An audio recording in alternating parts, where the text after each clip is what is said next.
بسم اللہ الرحمن الرحیم بسم اللہ الرحمن الرحیم حجیت الظواہر بنسبت الی من لم یقصد فہمہ واما التفصیل الآخر فہو الذی یظہر من صاحب القوانین الی آخرہ۔ توجہ میری جان، مشہور اس بات کے قائل ہیں کہ ظواہر حجت ہیں مطلقہ، چاہے وہ ظواہر کتاب ہوں، چاہے ظواہر اخبار ہوں، یا عام ظواہر جو روزمرہ کی گفتگو میں ہوتی ہے، ہر کلام متکلم کا ظاہر حجت ہے۔ یہ ایک نظریہ۔ اخباری حضرات درمیان میں قائل ہو گئے تھے اس بات کے کہ باقی سارے ظواہر حجت ہیں، لیکن ظواہر کتاب حجت نہیں۔ انہوں نے اپنی دلیلیں دی، شیخ اعظم نے ان کا رد فرمایا۔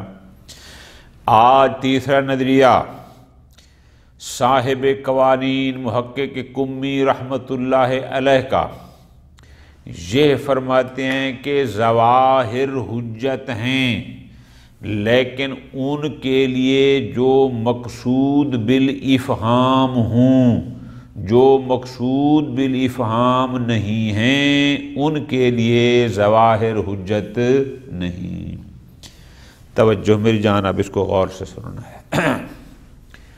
کیا مطلب مقصود بالافہام کا؟ فرماتے ہیں ایک شخص کلام کر رہا ہے، اس کا مخاطب اس کے سامنے کھڑا ہے، اپنے الفاظ کے ذریعے اپنے مخاطب کو کوئی بات براہ راست شفاہن آمنے سامنے سمجھا رہا ہے، تو اب مخاطب کے لیے، سننے والے کے لیے یہ کافی ہے کہ اس کے الفاظ جس معنی میں ظہور رکھتے ہوں وہ انہی پر حمل کرتا جائے گا۔ ظواہر اس کے لیے حجت ہیں۔ توجہ فرما رہے ہیں آقا؟ اچھا، ایک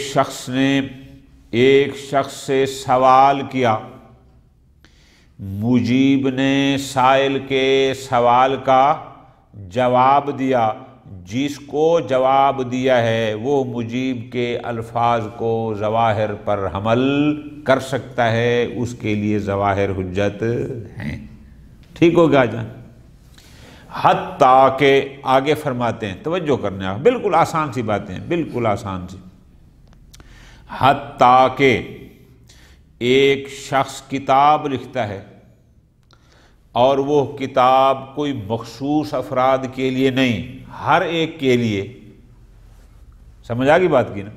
تو پس جتنے بھی اس کتاب کو پڑھنے والے ہیں وہ سارے اس کے مخاطب ہیں، اور سب کو حق ہے کہ اس کتاب کے الفاظ جس معنی میں ظہور رکھتے ہیں اسی پر حمل کرتے جائیں۔ سمجھ آ گئی بات کی؟ اچھا، لیکن جو لوگ مقصود بالافہام نہیں ہیں، وہ کسی متکلم کی کلام کو ظواہر پر حمل نہیں کر سکتے۔ ٹھیک ہو گیا؟ سوال کیا آغا منور نے، میں نے اس کو اس کے سوال کا براہ راست جواب دیا۔ توجہ کرنا گا، تو یہ فرماتے ہیں منور کو یہ حق حاصل ہے کہ سیرت عقلاء کی بنیاد پر وہ میرے کلام کو ظواہر پر حمل کر سکتا ہے، کہ میرا لفظ جس معنی میں اس کو حمل کرے گا اور اسی کو سمجھے گا۔ لیکن فرض کرو آپ وہ اتباع سائیڈ پہ کھڑا ہے، نہ وہ سائل ہے نہ وہ میرا مخاطب ہے، بس اس نے ایک لفظ مجھ سے سن لیا، اس کو حق نہیں ہے کہ وہ میری کلام کو ظواہر پر حمل کرے۔ اس موضوع کو ذرا سمجھ لیں. اب سمجھ آ گئی بات کی کہ مقصود بالافہام اور غیر مقصود بالافہام میں فرق کیا ہے. ٹھیک ہو گیا جان؟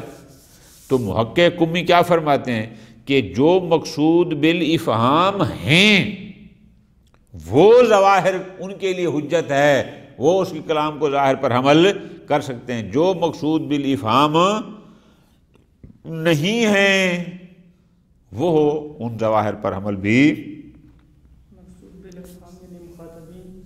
شاباش.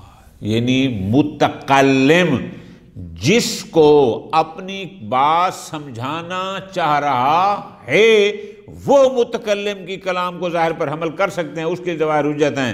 لیکن جو مقصود بالافہام نہیں ہیں وہ ایسا نہیں کر سکتے. اس جملے کو ذرا تفصیل سے سمجھ لیں. ٹھیک ہے، سمجھ آ گئی بات؟ اب یہ ان کے نزدیک قاعدہ کلیہ ہے، حتیٰ کہ وہ کہتے ہیں روایات معصوم علیہم السلام بھی دو قسم کی ہیں. ایک وہ ہیں جو کسی سائل کے سوال کے جواب میں واقع ہوئی، اور ایک ہیں کہ نہیں ویسے معصوم نے ایک کلیتاً ایک حکم شرعی بیان فرمایا. یہ کہتے ہیں جو کسی سائل کے سوال کے جواب میں آئی ہیں ان کو ہم لوگ ظواہر پر حمل نہیں کر سکتے. کیوں؟ چونکہ وہاں مقصود بالافہام وہی سائل تھا جس نے سوال کیا تھا. بات سمجھ آ گئی جی؟ حتیٰ کہ قرآن مجید کے بارے میں بھی اگر ہم اس کے قائل ہو گئے، کس کے؟ کہ یہ قرآن جس وقت نازل ہو رہا تھا جو لوگ موجود تھے وہی مقصود بالافہام تھے، اگر ہم اس کے قائل ہو جائیں تو پھر اس کے ظواہر بھی ہمارے لیے حجت نہ ہوں گے. بات سمجھ آ گیا؟ آ جائیں کلیئر. یہ ہے تفصیلی نظریہ جو محقق قمی کا اس ظواہر کے بارے میں ہے. اب کلیئر ہوگی بات کہ مقصود بالافہام اور غیر مقصود سے مراد کیا ہے. شیخ اعظم رحمۃ اللہ علیہ پہلے تو جناب صاحب قوانین محقق قمی کی بات کی توجیہ کرنے کی کوشش کر رہے ہیں کہ شاید ان کی مراد یہ ہے. توجہ فرمانا آقا جان. لیکن جب توجیہ کر لیں گے پھر کہیں گے، پھر ان پر کہیں گے اشکال. اس پر ہمیں 2-3 دن لگ جائیں گے. اب سمجھا اس لیے رہا ہوں تاکہ آپ متذبذب نہ ہو جائیں کہ شیخ عالم جواب دے رہے ہیں. نا، جواب ابھی آج جمعرات ہے اس لیے ہم لمبا درس بھی نہیں پڑھ سکتے، آدھی چھٹی ہے، اور انشاءاللہ ہفتے کو یہ 2 دن ہم صرف پڑھیں گے جو شیخ اعظم نے محقق قمی کی بات کی توجیہ کرنے کی کوشش کی ہے. توجیہ کیا ہوتی ہے؟ تاکہ اس ذریعے ان کی بات کو صحیح ثابت کیا جا سکے کہ شاید ان کی مراد یہ ہے. اگر یہ ہے تو پھر کوئی حرج، یہی ہم کہتے ہیں نا، جو ہم کہتے ہیں اس کی تعویل کرنی چاہیے، فلاں کرنی چاہیے. وہ جو آپ اخلاقیات میں کہتے ہیں کہ مومن کی بات کی 70 تعویلیں کرو، کس لیے؟ تاکہ اس کو صحیح ثابت. لیکن پہلے توجیہ کرتے ہیں اور توجیہ کے بعد پھر اس پر باقاعدہ اشکال کریں گے اور اس تفصیل والے نظریے کو رد کریں گے. ذہن میں بات بیٹھ گیا جان؟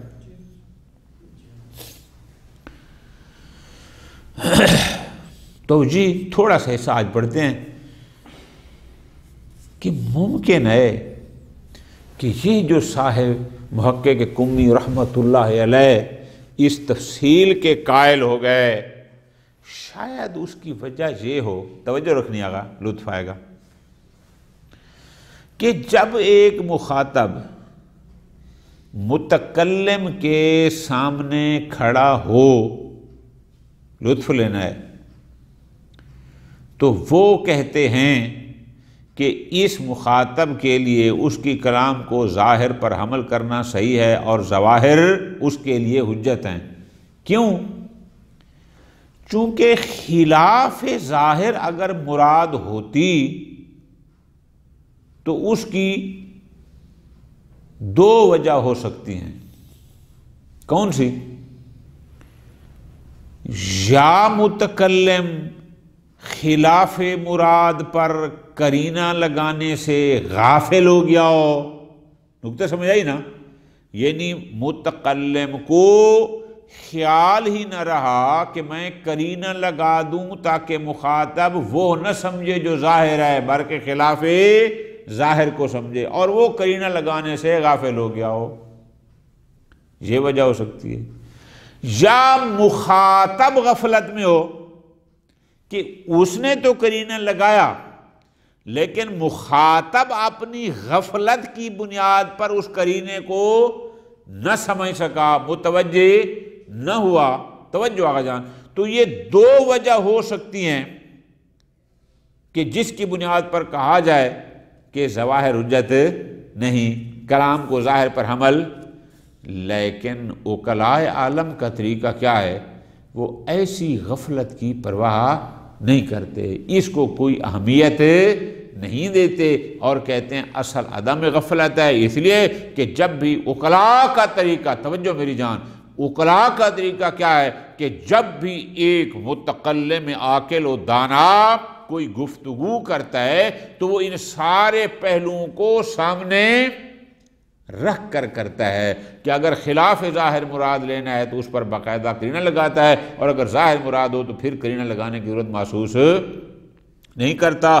اسی طرح جو مخاطب ہے وہ بھی اگر مخاطب عاقل و سمجھدار ہے تو وہ بھی ان ساری چیزوں کو دیکھ رہا ہوتا ہے کہ یہ جو متکلم میرے ساتھ بات کر رہا ہے، کلام کر رہا ہے، کہیں اس نے کوئی قرینہ تو ایسا نہیں لگایا، وہ اس طرف متوجہ ہوتا ہے۔ لیکن نہیں ہوتا تو لہٰذا وہ اس قسم کی چیزوں کی پرواہ نہیں کرتے اور کلام کو ظواہر پر حمل کرتے ہیں۔ نکتہ سمجھا؟ لیکن جو غیر مقصود ہے، توجہ کرنا، چونکہ وہ موقع پر تو موجود تھا نہیں، وہ کیسے کہے گا کہ یہاں خلاف ظاہر پر متکلم کا قرینہ ہو سکتا ہے اس نے لگایا ہو اور تجھ تک وہ نہ پہنچا ہو؟ لہذا مخاطب اور غیر مخاطب میں یہ تو جو مخاطب ہے جو سامنے کھڑا ہے وہ تو یہ باتیں کر سکتا ہے، کوئی غفلت نہیں، کوئی سب کچھ یہی تھا جو ظاہر تھا، لیکن جو غیر مخاطب ہے وہ اپنے لیے یہ بات نہیں کر سکتا۔ شاید توجیہ کے معنی کو سمجھنا کہ شاید محقق نائینی اس بنیاد پر کہہ رہے ہوں کہ جو مقصود بالافہام ہے اس کے لیے ظواہر حجت ہیں، جو مقصود بالافہام نہیں ہے اس کے لیے ظواہر حجت نہیں ہے۔ اور بھی باتیں، لیکن آج ساری توجیہ ہم نہیں پڑھ سکتے، آج تھوڑا سا پڑھتے ہیں، انشاءاللہ پھر اگلے درس میں مکمل کریں گے۔ ابھی بات ختم نہیں ہوئی۔ تیسرا نظریہ حجیت ظواہر کے بارے میں تفصیل کا ہے کہ حجیت ظاہر بنسبت الی من لم یقسم افہامہ، کہ جو مقصود بالافہام ہوں ان کے لیے ظواہر حجت ہوں، جو مقصود بالافہام نہ ہوں ان کے لیے حجت نہ ہوں۔ اما تفسیر الاخر، دوسری تفصیل اور تیسرا نظریہ، فہو الذی یظہر من صاحب القوانین، صاحب قوانین محقق قمی رحمۃ اللہ علیہ، انہوں نے اس کو ذکر کیا کہاں پر؟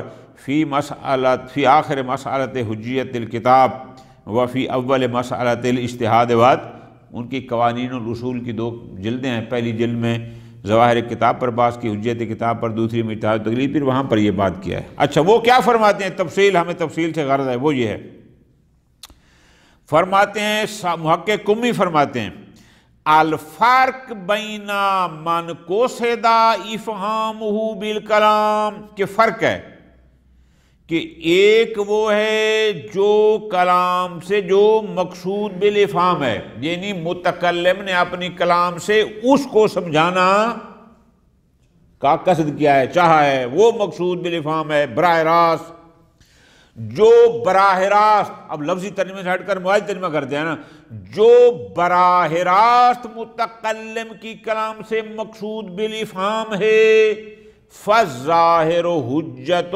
بالنسبت الیہ، ظواہر اس شخص کے لیے حجت ہیں، کیوں؟ من باب ظن الخاص، کیوں؟ چونکہ اس ظن کی حجیت پر دلیل قائم ہے، کیا؟ سیرت عقلائیہ یہ ہے کہ عقلاء ہمیشہ متکلم کی کلام کو ظواہر پر حمل کرتے ہیں، اور اگرچہ یہ ظن ہے لیکن یہ ظن خاص ہے، ظن معتبر ہے۔ سواء کان مخاطبا، چاہے وہ براہ راست مخاطب ہو، کما فی الخطابات الشفاہیہ، جیسے میں یہاں بیٹھا ہوں، آپ میرے سامنے بیٹھے ہیں، اب یہ خطاب شفاہی ہے، آپ براہ راست میری بات کو سن رہے ہیں۔ اچھا، عاملہ، یا براہ راست نہیں سن رہے، ڈائریکٹ نہیں، لیکن بالواسطہ، انڈائریکٹ، وہ کیسے؟ کما فی الناظر فی الکتب المصنفہ لرجوع کل من ينظر الیہا، ایک شخص کتاب لکھتا ہے اور اس کا مخاطب کون ہوتا ہے؟ کہ ہر وہ شخص جو اس کی کتاب کو پڑھتا ہے بس وہی اس کا مخاطب ہے، تو یہ بھی ایک قسم کا مخاطب ہو گیا، اگرچہ بذریعہ بواسطۃ الکتاب ہو گیا لیکن ہے مخاطب۔ تو پس یہ دونوں قسم کے لوگوں کے لیے ظواہر حجت ہیں۔ وَبَيْنَ مَنْ لَمْ يُقْصَدْ إِفْهَامُهُ بِالْخِطَابِ، لیکن ایک ایسا شخص ہے جو براہ راست مقصود بالافہام نہیں ہے۔ مثال دے رہے ہیں، مثلا کامثالنا بالنسبت الی اخبار الائمۃ علیہم السلام الصادرۃ عنہم فی مقام الجواب عن سؤال السائلین، پورا ملا کے پڑھیں گے تب معنی سمجھ آئے گا کہ ائمہ ہدا علیہم السلام کی وہ روایات جو کسی سائل کے سوال کے جواب میں واقع ہوئی۔ ایک سائل نے سوال کیا، امام علیہ السلام نے اس کو اس کے سوال کا جواب دیا، تو وہ فرماتے ہیں جو سائل تھا وہ مقصود بالافہام تھا، ہم نہیں۔ اسی طرح بالنسبت الی الکتاب العزیز، یا قرآن مجید، بناءً، یعنی اگر ہم، بنا جب ہوتا ہے اس کا مطلب کیا ہوتا ہے؟ یعنی اگر، کہ اگر ہم فرض کرو، بنا اس قائل ہو جائیں، کیا؟ علی عدم کون خطابات ہی موجہۃ الینا، کہ خطابات قرآنی براہ راست ہماری طرف متوجہ نہیں ہیں، یعنی کیا کہ وہ خطابات براہ راست ان لوگوں کو تھا جب قرآن نازل ہو رہا تھا اور جو لوگ اس وقت موجود تھے۔ وعدم کونہ من باب تالیف المصنفین، اور قرآن مجید دیگر کتابوں کی طرح نہیں ہے کہ جب کوئی مصنف کتاب لکھتا ہے تو پھر ساری دنیا کے لیے جو بھی چاہتا ہے اس کو پڑھے۔ قرآن کی تصنیف اس انداز میں بھی اگر ہم ان باتوں کے قائل ہو جائیں، فظہور اللفظی لیس حجتاً حینئذ لنا، تو پھر ان اخبار یا کتاب کا ظہور لفظی ہمارے لیے حجت نہ ہوگا۔ سمجھ آئے؟ کیوں؟ چونکہ ہم براہ راست مقصود بالافہام نہیں ہیں۔ ہاں، الا من باب ظن المطلق ثابت حجیت، ہاں یہ اور بات ہے کہ اگر ہم ظن مطلق کی حجیت کے قائل ہو جائیں اور دلیل انسداد کے قائل ہو جائیں پھر اور بات ہے، جبکہ ہم تو ظن خاص کی حجیت کے قائل ہیں، مطلق ظن کی حجیت کے ہم قائل ہی نہیں ہیں۔ ٹھیک ہو گیا جان؟ ختم۔ منور بند کرواؤ اس سے جا کے۔ یہ نظریہ ہے محقق نائینی کا، سمجھ آ گیا جان؟ اب میری گزارش کو ذرا توجہ سے ذہن میں رکھنا، وہ کیا ہے؟ پہلے مرحلے پر شیخ اعظم محقق نائنی کی بات کی توجیح کریں گے، کچھ حصہ آج پڑھیں گے، کچھ انشاءاللہ اگلے درس میں، توجیح کے بعد پھر اس تفصیل والے قول پر باقاعدہ اشکال کریں گے۔ اب پہلے شروع کریں توجیح کہ ممکن ہے ہم توجیح اس کی کریں۔ یمکن توجیہ ھذا التفصیل، کہ ممکن ہے ہم محقق نائنی کی اس نظریہ تفصیل کی توجیح کریں۔ توجیح کیسے کریں؟ توجہ آگا، لمبی بات ہے اس لیے میں نے اس کو دو حصوں میں تقسیم کیا ہے تاکہ پھر سارا مطلب گم نہ ہو جائے۔ اچھا، توجیح یہ کرتے ہیں، توجہ، بیاننا، یعنی توجیح کیا ہے؟ شیخ اعظم فرماتے ہیں شاید جناب محقق نائنی رحمت اللہ علیہ یہ فرمانا چاہتے ہیں کیا؟ بِأَنَّ ظُهُورَ اللَّفْظِيَّةِ لَيْسَ حُجَّةً إِلَّا مِن بَابِ ظَنِّ النَّوْعِ، کہ یہ جو ظہور لفظی حجت ہوتا ہے یہ ہے بطور ظن نوعی۔ آپ اصول مظفر میں اور ظن نوعی اور شخصی کا فرق پڑھ چکے ہیں۔ ایک چیز ایسی ہے کہ جو فقط میری ذات کے لیے مفید ظن ہے، یہ ہو گیا ظن شخصی۔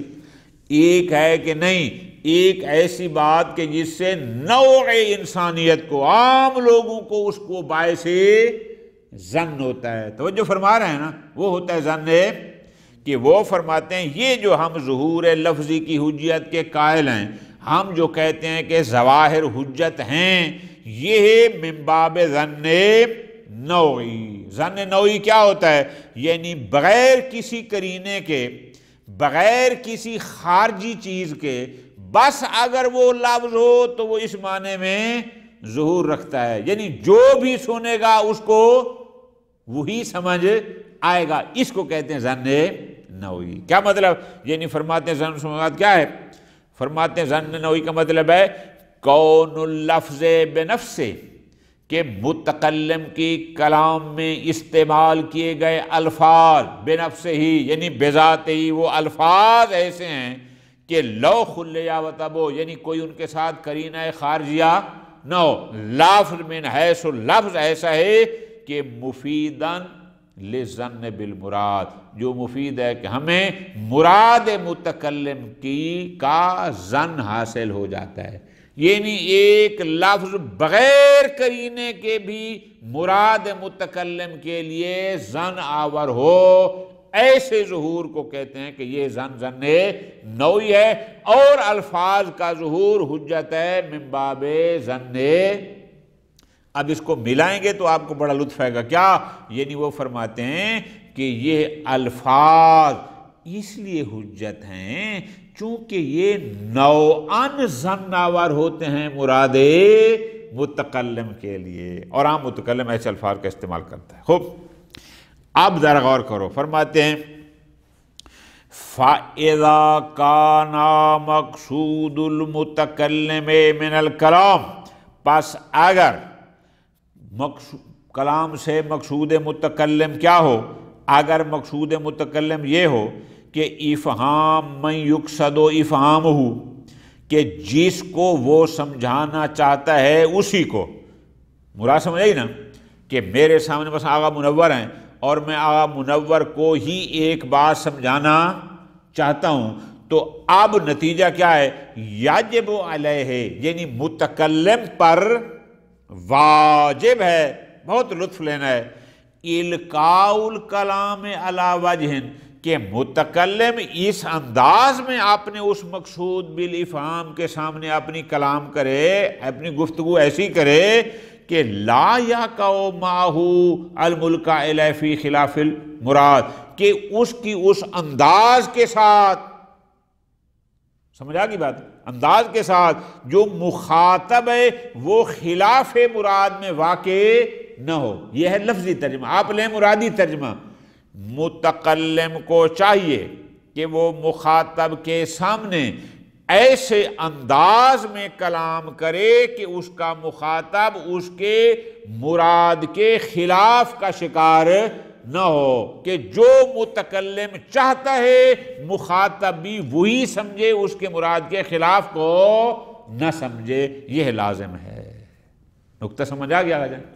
اچھا، بحیث ہو لو فورزا وقوعہ فی خلاف المقصود، فرض کرو، بہت لطف لینا ہے، فرض کرو کہ اگر مخاطب مقصود متکلم کے خلاف میں واقع ہو گیا، متکلم جو سمجھانا چاہتا تھا مخاطب نے وہ نہ سمجھا بلکہ کچھ اور سمجھا، تو اس اور سمجھنے کی وجہ کیا ہو سکتی ہے؟ بہت لطف لینا ہے۔ فرماتے ہیں متکلم کے مقصود کے خلاف مخاطب تب جا سکتا ہے، نمبر ایک، اما لغفلت منہ فی الالتفات، کہ مخاطب غفلت تھا، بے توجہ تھا، سیریس نہیں تھا، جس کی وجہ سے متکلم نے تو کلام پر قرینہ لگایا لیکن یہ اس کی طرف ملتفت نہیں تھا، اور جس کی وجہ سے یہ اس کی مراد کے خلاف سمجھ بیٹھا۔ یا تو یہ وجہ ہو تو جا کر وہ مراد متکلم کے خلاف سمجھے گا، ایک، یا اما لغفلت من المتکلم، یا غفلت سننے والے کی نہیں تھی بلکہ غفلت خود متکلم کی طرف سے ہو گئی ہے۔ وہ کیا؟ فی القاء الکلام علی وجہ یفی بالمراد، کہ اس نے جو اپنی کلام کیا ہے وہ اس انداز میں نہ کی کہ جو اس کے مراد کے لیے وافی ہوتی، یعنی اس کے مقصد کو صحیح طور پر سمجھانے والی کلام کے القاء میں بیان کرنے میں غافل رہا۔ نقطہ سمجھ آ رہا ہے نا؟ میں نے آپ کو آسان پہلے گزارش کی تھی کیا، کہ مثلا یہ چاہتا تو تھا کہ میں معنی مجازی سمجھاؤں لیکن اس پر قرینہ لگانے سے غافل ہو گیا، مثال کے طور پر، یا یہ چاہتا تھا کہ لفظ عام سے خاص سمجھاؤں لیکن اس پر قرینہ لگانا بھول گیا، تو اب یہ غفلت کس کے دی؟ متکلم۔ اب لطف لینے آگا تو وہ فرماتے ہیں، شاید وہ یہ فرمانا چاہتے ہیں کہ ہر متکلم کو چاہیے کلام ایسی کرے کہ مخاطب اس کا مقصود سمجھ جائے، اور اگر کبھی مخاطب اس کا مقصود نہیں سمجھتا تو اس کی دو وجہ ہو سکتی ہیں، یا مخاطب کی غفلت ہوتی ہے یا شاباش متکلم کی غفلت ہوتی ہے، تب جا کر وہ خلاف مقصود کو سمجھتا ہے۔ آگے فرماتے ہیں وَمَعْلُومٌ، لیکن یہ بات بھی اپنی جگہ پر مسلم ہے۔ کون سی بات آگا؟ کہ ان احتمال الغفلت من المتکلم علی سامع، کہ سامع یا متکلم کی طرف سے غفلت کا احتمال مرجو ہے، یعنی اس کو کوئی زیادہ اہمیت نہیں دی جاتی کہ یہ احتمال بھی ہے۔ یعنی دیکھو نا آقا جان، میں آپ کو کہتا ہوں بھائی جان پانی لے آؤ، سمجھ نہیں بات کی، تو اب آپ نے شاید آغا صاحب کی مراد یہ پانی نہ ہو، فلاں پانی ہو، ایسے احتمال مرجو ہیں، عقلاء ان کی کوئی اہمیت نہیں دیتے، وہ اس کے ظواہر پر عمل کرتے ہیں، پانی یعنی یہی کولر سے بھر کے لے آنا ہے، تو ایسے احتمالات مرجو ہیں۔ کیوں؟ فرماتے ہیں اس لیے کہ انعقاد الاجماع عقلاء عالم کا، علماء کا، حکمات، سب دانا علماء اس پر متفق ہیں، عقلاء جہاں علماء سے حکماء یعنی ہر صاحب شعور اس بات کا قائل ہے کیا، علی عدم الاعتناء باحتمال الغفلت کہ فی جمیع امور کہ جب بھی کوئی عاقل کوئی کام انجام دیتا ہے یا کوئی بات کرتا ہے یا فعل، تو اس میں ایسے غفلت کے احتمالات کی وہ پرواہ، توجہ فرما رہے نا، آپ کے سامنے آپ کا استاد ایک فعل کرتا ہے تو آپ کبھی بھی یہ نہیں کہتے کہ شاید استاد محترم غفلت میں یہ کر رہے ہوں، یعنی ایسے احتمالات کی وہ پرواہ آپ اس کو حمل کرتے ہیں کس پر؟ ظواہر پر، کہ نہیں وہ یہی کرنا چاہتے تھے اور انہیں کر دیا۔ نقطہ سمجھ آ گیا جان؟ خوب، یہ کہاں تھا؟ یہ کہاں تھا؟ اس بندے کے لیے کہ جو مقصود بالافہام تھا، لہذا وہ ان احتمالات کی پرواہ نہیں کرتا اور کلام متکلم کو ظواہر پر حمل کرتا جاتا ہے، اور وہی ظواہر اس کے لیے حجت ہوتے ہیں۔ یہ بات ختم۔ لیکن اما اذا لم یکن الشخص مقصودا بالافہام، لیکن ایک شخص براہ راست متکلم کی کلام سے مقصود بالافہام نہیں ہے، وہ اس کو نہیں سمجھانا چاہتا۔ خوب، اب فوقوعہ فی الاخر المقصود، اب اگر وہ جو مقصود بالافہام نہیں تھا وہ اگر مقصود متکلم کے خلاف میں جاتا ہے کہ مقصود متکلم کوئی اور تھا اور یہ سمجھ بیٹھتا ہے کچھ اور، لا ينحصر سبب فی الغفلہ، تو اس کا سبب فقط غفلت متکلم یا اس کی اپنی غفلت یہ نہیں ہو سکتی، اس کا ایک سبب اور بھی ہو سکتا ہے کہ وہ اس مراد کو سمجھنے میں غلطی کر بیٹھے۔ وہ کیا ہو سکتا ہے؟ پوری توجہ کا لطف لینا ہے۔ فرماتے ہیں مثلا فَإِنَّا إِذَا لَمْ نَجِدْ فِي آیَةٍ أَوْ رِوَایَةٍ مَا يَكُونُ صَارِفًا عَنْ ظَاہِرِهَا، ہم نے ایک آیت مبارکہ دیکھی یا ایک حدیث مبارکہ دیکھی، ہم نے اس میں تحقیق بھی کی، ہمیں کوئی ایسا قرینہ اس میں نہیں ملا کہ جس سے پتہ چلتا ہو کہ یہ روایت اپنے اس ظاہری معنی کو بیان نہیں کر رہی، یا یہ آیت اپنے ظاہری لفظ کے ظاہری معنی کو بیان، ایسی کوئی چیز اگر ہمیں نہیں ملی، توجہ فرما رہے ہیں نا، کوئی ایسی یعنی قرینہ ہے، الفاظ پہ غور کرنا، یکونو صارفاً یعنی کوئی ایسا قرینہ، کوئی ایسی شے کہ جو اس کے معنی ظاہر سے صارف ہو، ہٹانے والی، جس سے پتہ چلے کہ یہاں اس کا ظاہری معنی مراد نہیں ہے، اگر ہمیں ایسی نہیں ملی، پوری توجہ، واحتملنا، اور ہم یہ احتمال بھی دیتے ہیں کہ ان یکون المخاطب، کہ جو مخاطب تھا متکلم کا، قد فہم المراد، اس نے مراد متکلم کو سمجھ لیا ہو، بے قرینۃ، کسی قرینے کی وجہ سے، قد اختفت علینا، اور وہ قرینہ ہمارے اوپر مخفی تھا۔ بہت پیاری بات ہے، میں نے آپ کو مثال دی، اس کو ذہن میں رکھیں، لطف آئے گا۔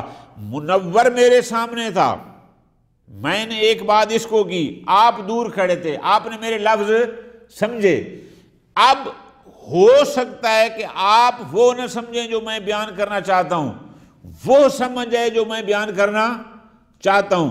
آپ کہیں جی آقا صاحب نے کوئی قرینہ نہیں لگایا، تو کیسے والا کہہ سکتے کہ بھائی جس کو سمجھا رہے تھے اس کو قرینے کا پتہ تھا کہ بات کس حوالے سے ہو رہی تھی اور متکلم نے کیا کہا، اس کو قرینے کا پتہ، آپ کو قرینے کا پتہ ہی نہیں تھا، اس لیے آپ غلط فہمی کا شکار ہو گئے۔ لطف آئے گا۔ بس